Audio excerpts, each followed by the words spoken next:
ಬಾಳೆಹೊನ್ನೂರು ಶ್ರೀ ರಂಭಾಪುರಿ ಜಗದ್ಗುರು doctor Veerasomeshwara ರಾಜದೇಶಿ ಕೇಂದ್ರ ಶಿವಾಚಾರ್ಯರು ಶನಿವಾರ ಚಿಕ್ಕಮಗಳೂರು ಜಿಲ್ಲೆ ತರೀಕೆರೆ ಪಟ್ಟಣದ ಮನೆಯೊಂದರಲ್ಲಿ ಲೋಕ ಕಲ್ಯಾಣಾರ್ಥವಾಗಿ ಇಷ್ಟಲಿಂಗ ಪೂಜೆ ನೆರವೇರಿಸಿದರು.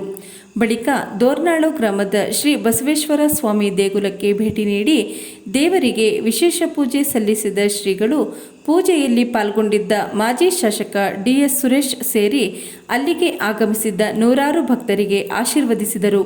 ಈ ಸಂದರ್ಭದಲ್ಲಿ ತಾವರೆಕೆರೆ ಶಿಲಾಮಠದ ಡಾಕ್ಟರ್ ಶ್ರೀ ಅಭಿನವ ಸಿದ್ಧಲಿಂಗ ಮಹಾಸ್ವಾಮಿಗಳು, ಬೀರೂರು ಬಾಳೆಹೊನ್ನೂರು ಶಾಖಾ ಮಠದ ಶ್ರೀ ರುದ್ರಮುನಿ ಶಿವಾಚಾರ್ಯರು ಇತರರಿದ್ದರು.